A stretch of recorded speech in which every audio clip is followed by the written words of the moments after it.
Hello friends, I am Shelley Clough and today we are going to be learning to paint a simple and little beach landscape painting.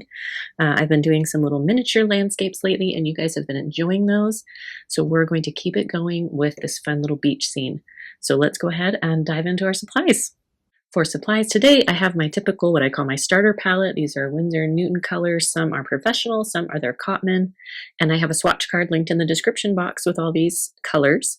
If you want a pre-filled palette instead of buying tubes, I also sell these pre-filled on my site, so you're welcome to shop that as well. For a brush, I'm going to use this size 8 Princeton Neptune brush. I have some Canson XL watercolor paper. I just took a 9 by 12 and chopped it into quadrants, so this is a fourth of one of those sheets. Any supplies that I use for videos like these, I always link in the description box so you can find it. I am going to wet my palette with some water here. This really just helps to wake up all the colors so that they are more easily accessible to me as I am painting.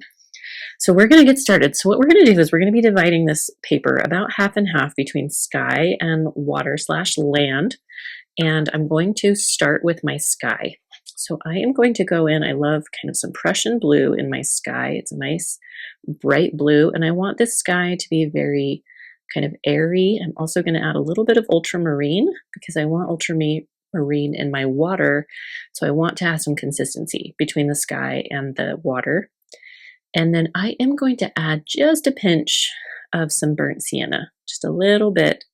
And what that's going to do is just tone down my sky a tiny bit so it's not too intense.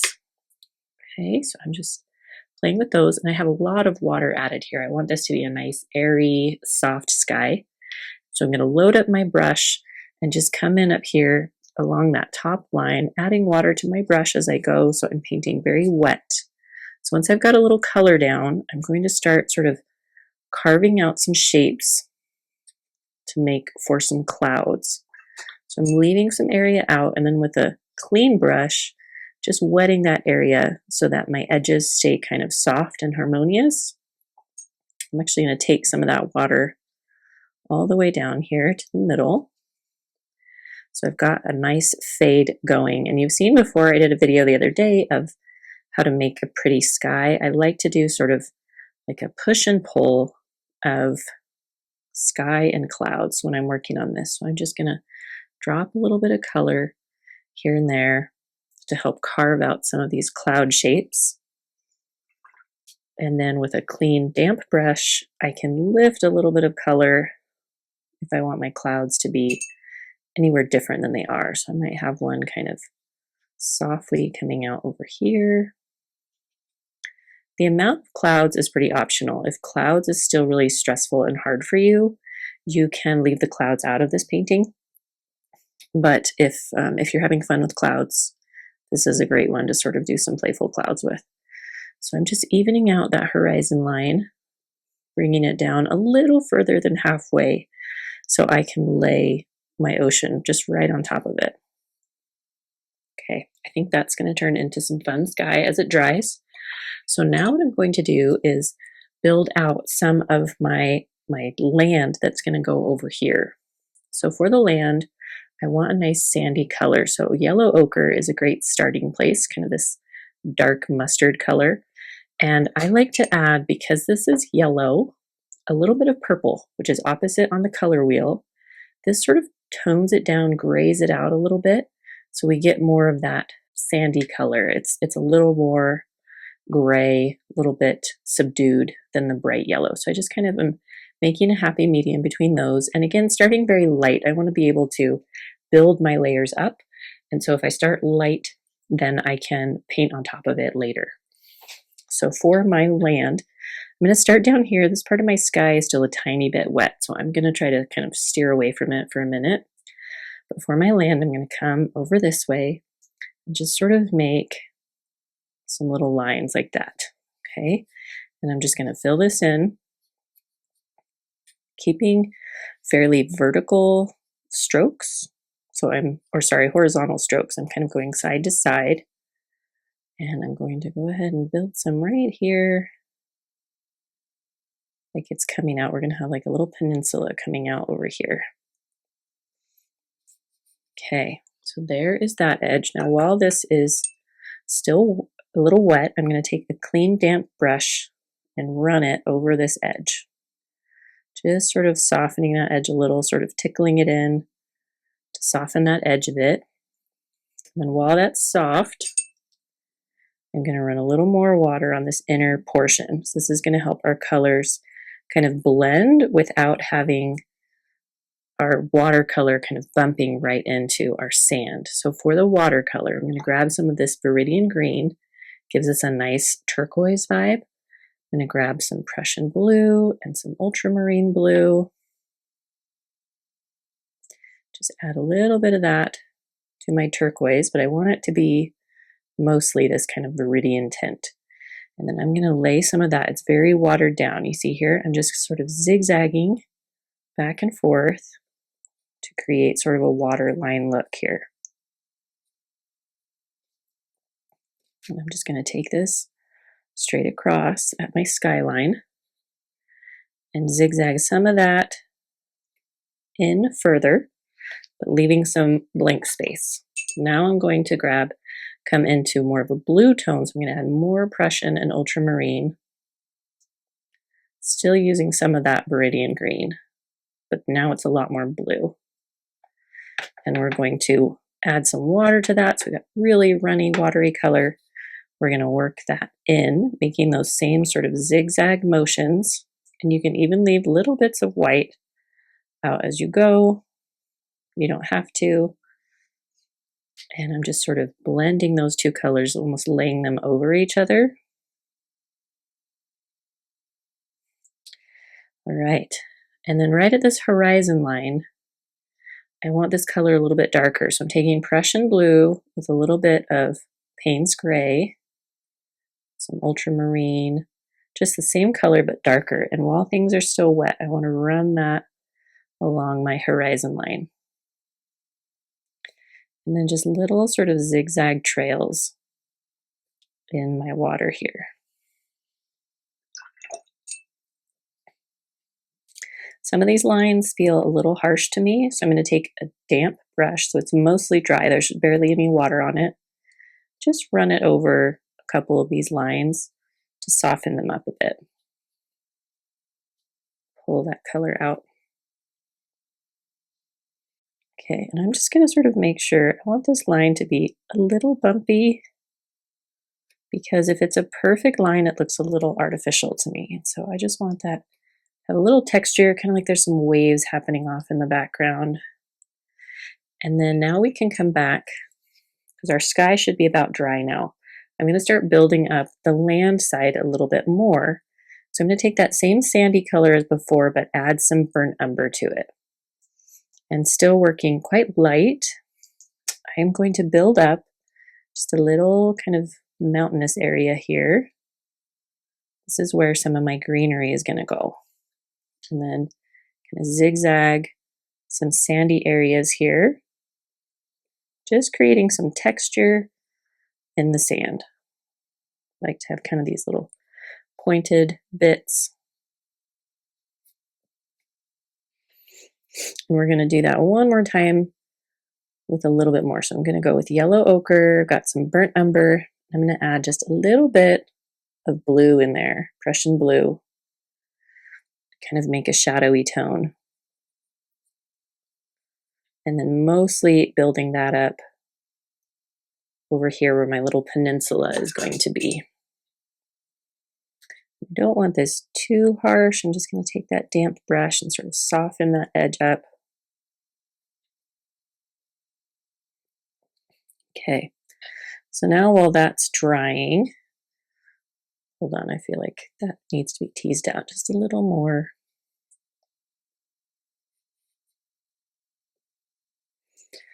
Okay, now I'm going to add a little more dimension to my ocean water while this side settles before we go in with kind of some palm tree vibes. So I'm going to come back in, get some more of that Viridian Green, and I'm going to come over this front area again with these kind of zigzag motions, like pulling my brush down and over, making little wave motions. And this helps the look of water to show up. And I am going to take just a little bit of that sandy color. So I'm just getting the tip of my brush wet. And I want to blend a little bit of that sandy color in here.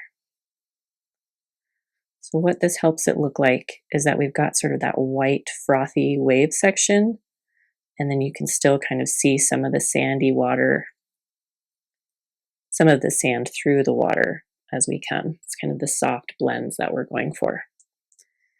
And then I'm going to come in and get a darker blue again. So I've got some Prussian, some ultramarine, and add a little bit of Viridian to that.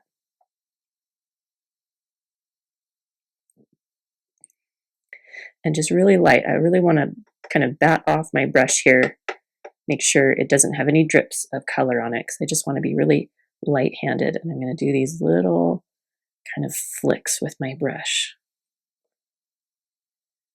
Little zigzag motions, some kind of going further back, some coming up a little bit.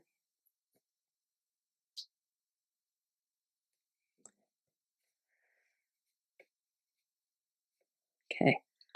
And then with a damp brush, clean damp brush, you can soften any of those marks if they feel a little too potent. So like this one right here feels a little blunt to me. I'm just going to soften that up. You can sort of pull some of these out a little bit. I like sort of that loose, lots of playful watery marks in there. Okay, now I'm just going to make sure this is all the way dry here. I'm going to run my heat gun over it to make sure it's dry so we can paint our palm trees.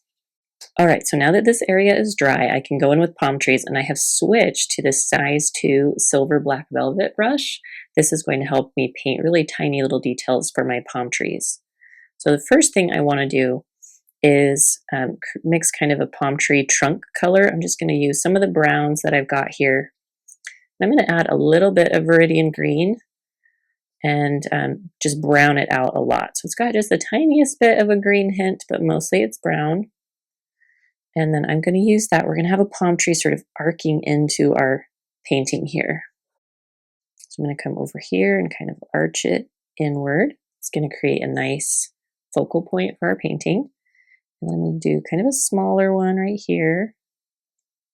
And then over on this peninsula, I'm going to do a few little ones.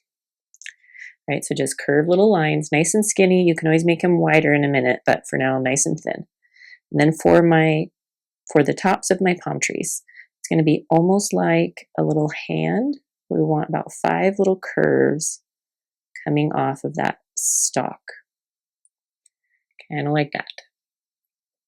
And we're just going to do that to all of these sticks. And the smaller the branch, the smaller the trunk is, you want to make those kind of fingers a little smaller.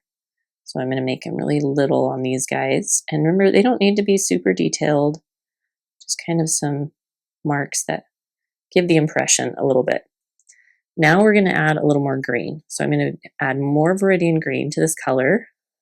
And for the kind of the feathery parts of my palm tree, I'm going to make these little flicks coming off. So we're going to flick like this, so like little fluffs hanging off of these branches.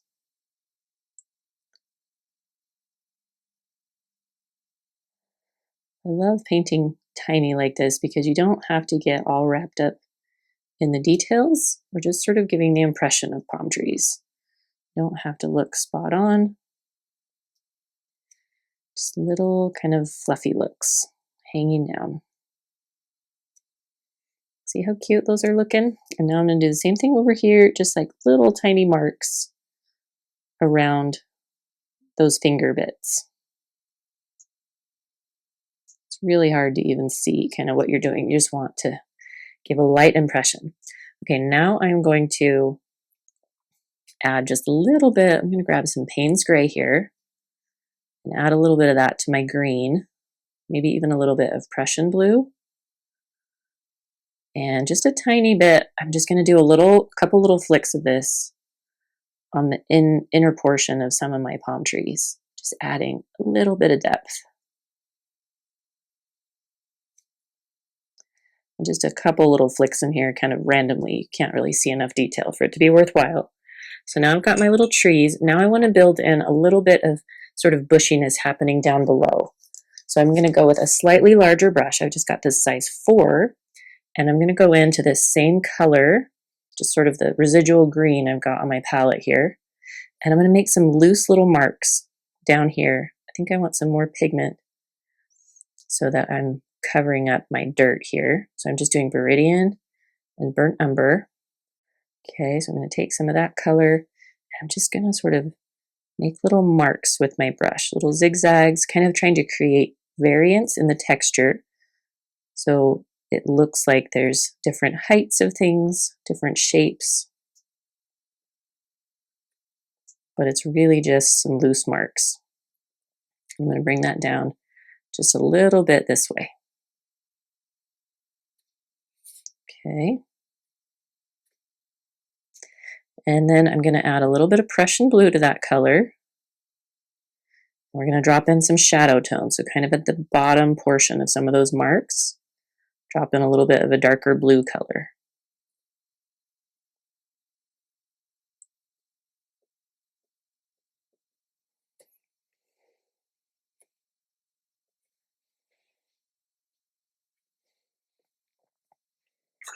Right, and then if you want to, you can add a little bit of cadmium yellow to this color. So we're going to do a yellower green, and I'm going to do just a couple little flicks of that near the tops of some of this. And this just is sort of looking like this is the place where the sun is hitting it, where you see the brightest colors of foliage. And I'm going to do just a couple little flicks of that in my palm trees as well. Just kind of over some of the colors I already did. This is not essential, but it'll just add a little bit of life to your painting. Have sort of a highlight color and a low light color. Okay, now if you want to, you can darken up the trunk on your palm tree just a little bit. So if I come in here to Burnt Umber, grab a little bit of Payne's Gray, I'm just going to go over those trunks one more time. Super fine, just to make sure that they stand out against the background there. Okay, and there we have it. So I'm just going to let this dry all the way, and then we'll take the tape off and see how it looks. All right, here we are. This is our final little beach painting. I think it turned out so fun, kind of loose and playful, and these palm trees just really make it so perfect. I hope you enjoyed this tutorial. I would love it if you subscribe to the channel if you haven't yet. Feel free to drop any questions or comments that you have below, other tutorials you'd like to see in the future. But thank you so much for watching, and we will see you all in the next video.